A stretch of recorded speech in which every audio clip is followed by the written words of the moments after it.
understand this. Every single time you guys are doing jiu-jitsu, and you have to say uncle, you have to tap, we have to tell something to your training partner, always make sure that you touch the guy. Always touch the guy. Make sure he knows. And you can tap, sometimes you can go with a leg, tap on him. Do never, ever, ever allow somebody to say, you know what, I didn't hear, I didn't hear you tap, or I didn't hear, or I didn't feel you tapping. Stay on the mat all the time. Tap on the guy every time. So make sure that you guys doing jiu-jitsu, you always have a hand close to the guy. Always close to the guy.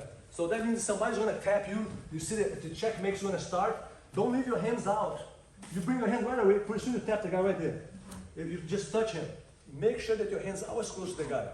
Premeditate this, so that way your hands never busy someone else, or your feet somewhere else, and the guy can say, man, I didn't hear you tap, I didn't feel you tap, man, I'm sorry, I just broke your leg, man. But in 6 months you're gonna be okay, you can come back. No way. Make sure that your hands are always ready there. Every time you guys grapple against somebody, just keep your hands close to the guy. Keep your hands right down there. So avoid to get your arms too far away from the person. Avoid to give people moves where your arms are too far away from each other. So no matter what you do, so think about this. When you guys train jiu-jitsu, it's a good idea for you to think about to being like like a guy who has a midget arms.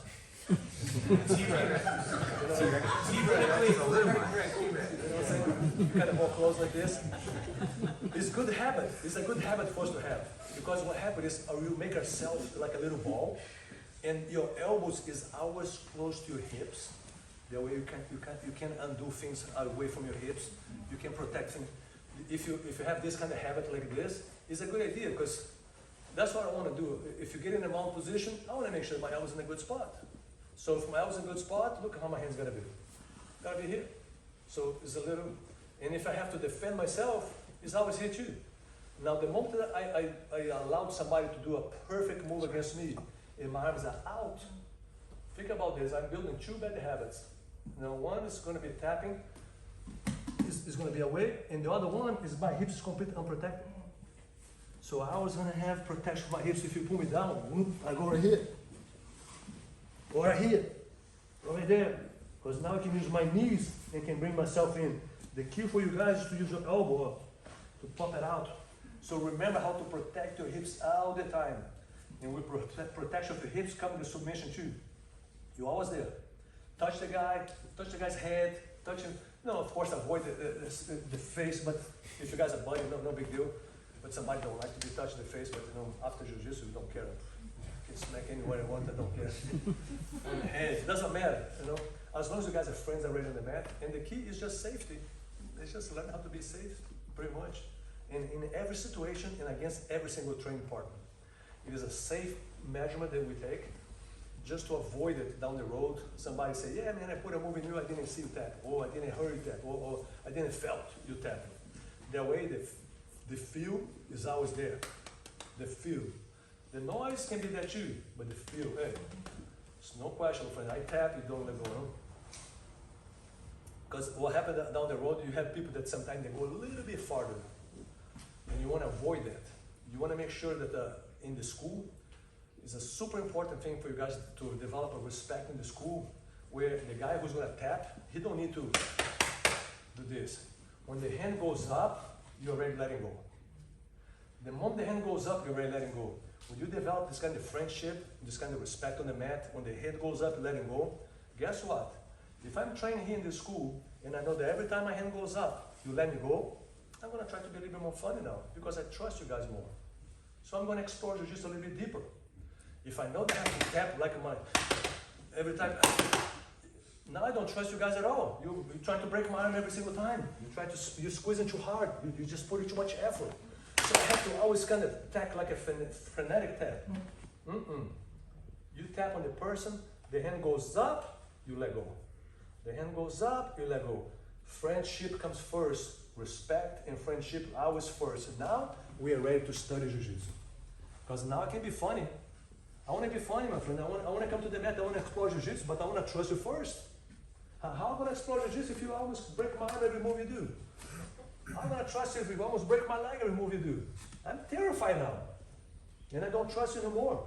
So finesse on your hands is super, super, super important. The more you guys spread this on the mat, the more intellectual game comes to our game. Because people feel more comfortable to explore jiu-jitsu in different angles.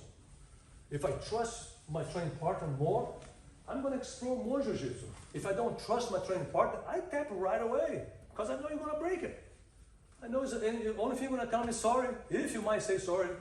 Some people, they don't even say it. Say, man, that's your fault. You walk away. Can you imagine that?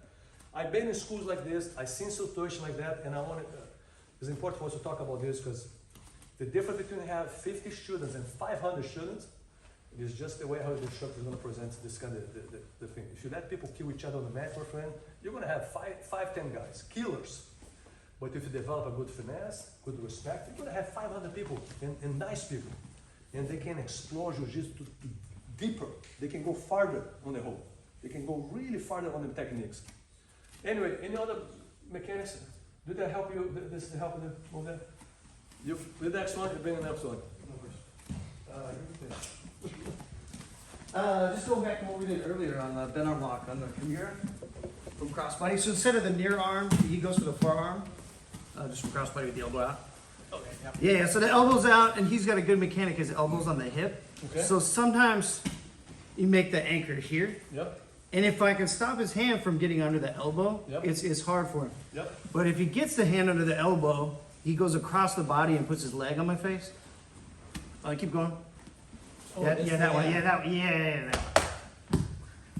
So sometimes if he doesn't turn the chin, can barely save it. But is there a way to stop it from going around the head? Because you're already late. You already let the elbow go out. That moment on, that's when you call the milks on the table. All right. But that's a good mechanic right there. Good, perfect. Okay. That's mechanic. We use this. That's in our curriculum. So, yep. So this is a perfect mechanic there. When you have perfect mechanics, my amigo, milks on the table. And what you're doing now, you premeditate the escape. So instead you go for the normal Kimura, you go for the more modified Kimura. So when you have those moves that somebody already understand that, milks on the table. And of course, many times when that happens, you have to prevent it. Yeah. Yeah, so now I just try to stop the hand. You And then I just- give him the other look.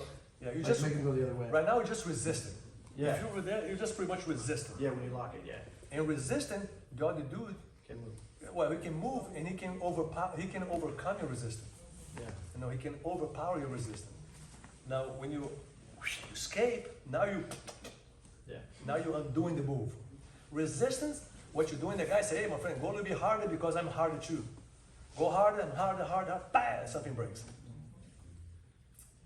And that's something that I don't advise you guys to do. So that's like I told you guys, tap early.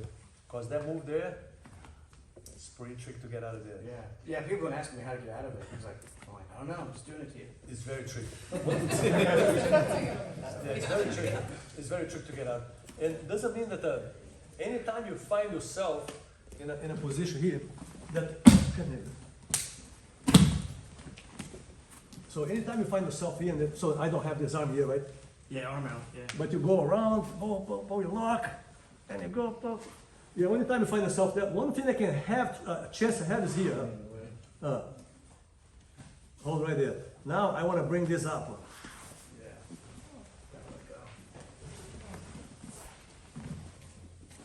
Okay? So when you see somebody, see the body is totally up there. I got nothing to do here. The only chance I have is my knee. My knee is the only thing that can possibly come close there. And what you do over here, you bring the hand and you try to hold it. Now I want to try to bring this up. See if I can come in. If you stay down there, my goal is to come up. So when I come up here, instead just come up. Look at this. I use all my body mechanics to come up here. Many times on the heel, I can catch it and I can pull it towards me. And you can just.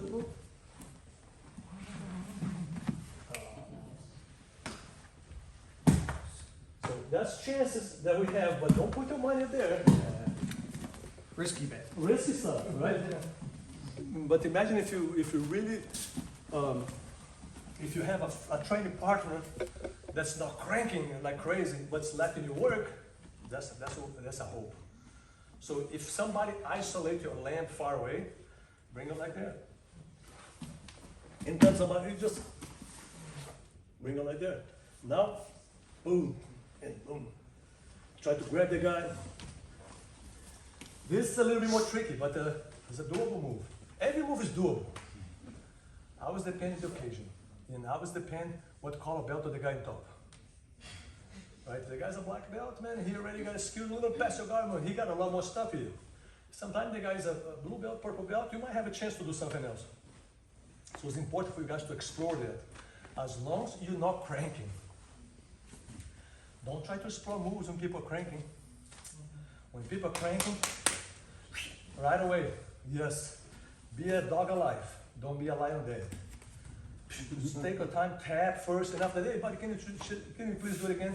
I'm gonna try to escape it out. I'm gonna try to create a baby resistance.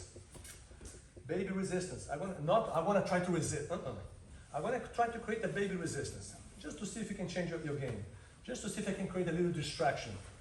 Many times you create a distraction to each other when you guys training.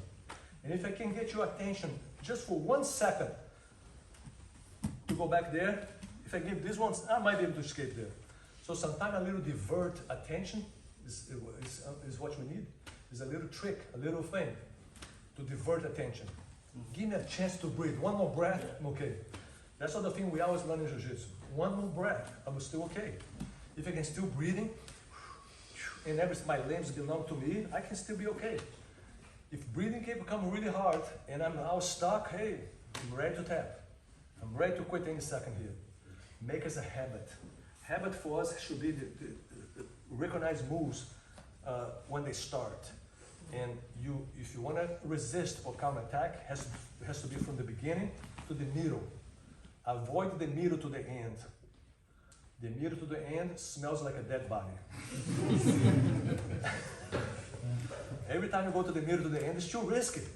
It's too risky there. I don't want to risk myself there. But the beginning to the middle, I might be able to risk a little bit because it's still the beginning of the move. The middle to the end, too risky. It's better to tap and go back again and try to work against the beginning to the middle. So you can intercept the moves from the beginning, not on the end. On the end, smells like a dead body, smells like a hard joint. Avoid it. Anyway, another move there. Yeah. So in the guard, when I'm, especially with Eric, he's not here, but, you know, you anchor this leg down and put the frog kick here. Yeah, something like this. What are you, how are you addressing this? It's hard, huh? Yeah, especially with somebody, like I try to turn my Super toes. tall guy. Yes. Yeah, like yes, that's a horrible move right there. And sometimes even beforehand, where like, you know, just shoulder. Yeah, I know Eric's not here, but he'll turn this. Oh, he'll go like this early. Yeah, right here. He's super tall, and He's so like the minute he clears it, he's 6 Yeah. foot leg. And so I try to go beforehand, where I'm trying to go over stuff like this, but then he straightens it out. Yep. This leg is dead, I turn my hip down. and he's, you know, Eric. Yep. That's a good move. This mechanic, that's so Yeah. hard to beat that one. Yeah. And after that, we would just windshield wiper it. Yeah. Yeah. This So I is, guess I'm asking before, we can pass over it the before process of, right from the beginning. yeah, right from the beginning, where he's. When you see this Yeah. guy, Yep. See, when you see him here, you know, I'm trying to turn this way, but I'm It's giving so him hard. a pass. Come here, bro. So that's a couple tricks you don't really need. So now I know that every time that I see you, so you over there, I see that you have a good neck, so this arm is free. Yeah. I know you're gonna open my guard, Yeah. and I know that you're gonna move your hips up, and it's very hard for me to stop it. Yeah. So as long as I keep my leg crossed like this, you touch my leg. Every time you push, look how is my legs, how you beat my leg up. Yeah. So that, so important for me is this. Every time I see you touch my knee, Okay. Yeah. There's no space. I bring my knee inside. Yeah. When you push down, my foot's on the ground. Yeah. If I'm like this, you push my knee. Now look that you can. Yeah. Now it's require my see my foot there. It's almost boom. Yeah. You're gonna open it. So if I see that I have no chance, I see. Yeah. Now what you do? I bring my leg inside here, Yeah. inside of you. Because now if you try to push my leg down, you Does see not there's no angle. No. Now I can come over here and grab it. I grab it here. Now from here, I want to put the other foot right down there, very close. Yeah. wanna bring you forward. Yeah. Nice. Gotcha. Better up here, my friend. See if that work. So the first thing to do is give him a wrong angle on your knee.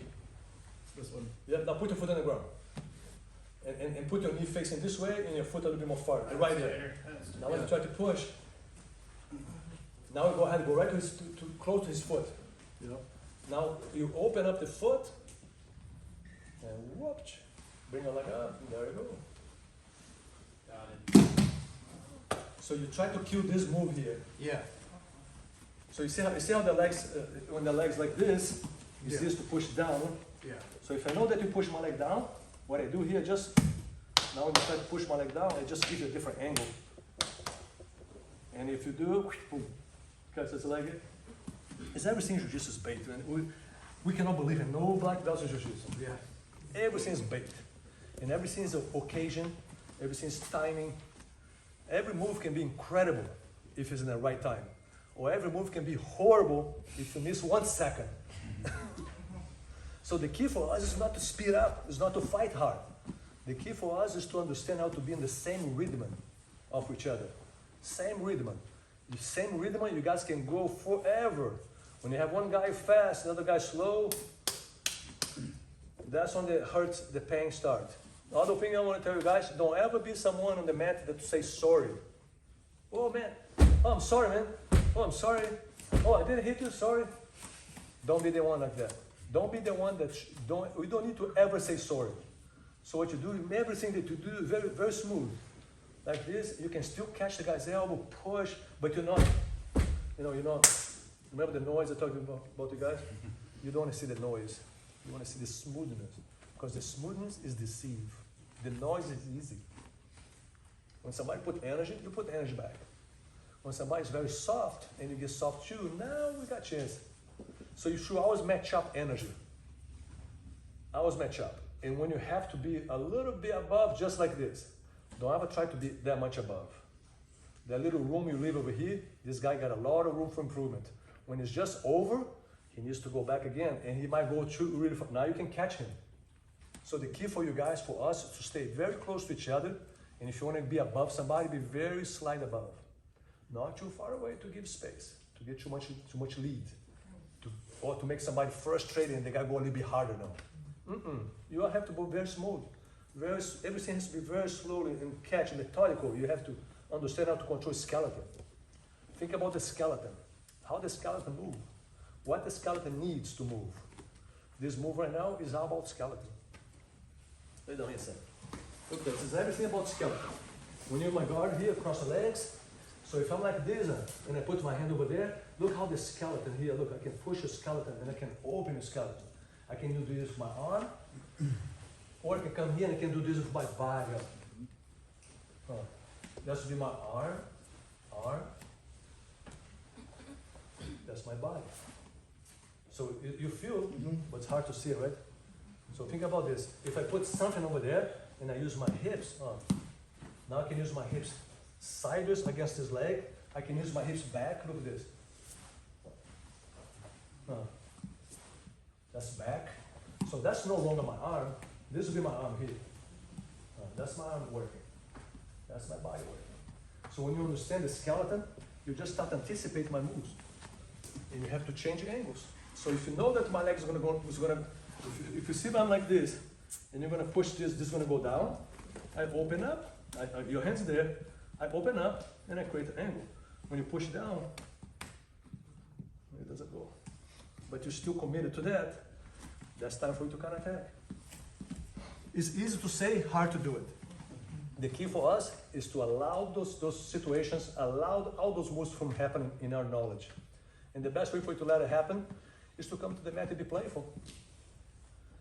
If I can pair up with you and I feel that you're playful, I'm going to be playful too. So what you're going to make was our techniques going to talk to each other. So it's going to be our techniques that's going to be talking about. You're going to talk, we're going to talk. Techniques. If you think about muscle, you're going to be trying to overpower me. You're going to be trying to overwhelm it with muscle. That's work in the beginning, but it's no good for longevity. The key for us is to have a conversation with clean techniques. Clean, smooth techniques.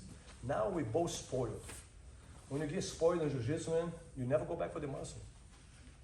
If you're not spoiled for Jiu-Jitsu with techniques, you're always gonna use muscle. And that's not a good idea, man. So counterproductive. Because somebody can come in and use clean technique and voila, man, my move doesn't work. You guys ever felt that before? Training against somebody very technical and every move's like, God, man, you always anticipate me, man, everything. That's how you wanna be. You wanna anticipate moves, you wanna be playful, let it go, then let somebody go. Remember the bird that's just make the noise? You just wanna glide. Take your time and start gliding. And do not be shy about this. Don't be shy. Use this as much as you can, especially in your own school. Your own school should be a laboratory, not a competition arena. It should be a laboratory for us to practice those mechanics, understand those mechanics. When you visit other schools, it's something that I tell everybody, you don't go to other schools and decide to, fight like crazy, because most time when you visit other schools, they're gonna put like, a couple guys in front of you there just to see your game. All the other more advanced guys are gonna be looking, pretty soon, okay, I got this guy move. And later somebody go there, you're already tired, and they just eat your life. Now, if you go to visit other schools, my advice is, you go there, you just very soft, play with everybody, push. You can play with little girls, you can play with little boys, let them pass your guard, and they say, man, this guy is very smooth, look there, he let him play. Yeah, and you go for next day, let him play, oh man, such a nice guy, man, I wanna train with him. Yeah, third day, you come back again, man, such a great guy, so a great train. Fourth day, now everybody loves you. Man, I love to train with the guy. Guess what? On the fifth day, sixth day, okay guys, now that I got you, everybody here, friendship, I'm gonna show you my game. I'm gonna show you how Jiu-Jitsu works for you guys now. And nobody's gonna get mad no more. Because that's the recipe for you guys to not create this bickering, this animosity, and big lady, my friend, you use this strategy, you're gonna be happy in every school that you visit. And that's why in our association, I don't know if you guys visit other schools, but we have so many people who travel in other places. I never seen somebody say, oh man, you train at Professor Pedro Sauer school, you're not welcome here. You guys ever heard this? Anybody here? I haven't here either. So this is like, they put the red carpet for us. Why? Because they know everybody can come from our association is gonna have something to do. It's gonna something good to add on in the school. Nobody's gonna say, nope, you're not welcome here. You don't know nothing or whatever, or you're too rough, or your techniques is horrible. They see you guys train, like, man, this guy's doing some little trick over there. Let me see what the guy's doing. Oh, look, he's out. Hey, man, he's pointing his toe like this. I never seen that before. Little tricks like this, pretty soon the guy's curious. People start getting curious about that. And if you do this strategy, guess what? It's a red carpet for you, and not just for you, for our students too. This is super important, guys. Super important, because that way you can visit other places, and you don't have. Imagine you're going to vacation, visit another place, bring your gi, and later you come home with your wife and your mother-in-law. Pretty soon you come home with, imagine that. Your wife's gonna tell you come home with arm in a sling. You don't want to, Your wife's gonna tell, what are you doing? You come here for vacation, you came and now got a broken arm? You get here for vacation, now you're limping? No, you wanna stay healthy, you wanna stay in this environment. It has to be start with us. If somebody tap you guys, it doesn't matter.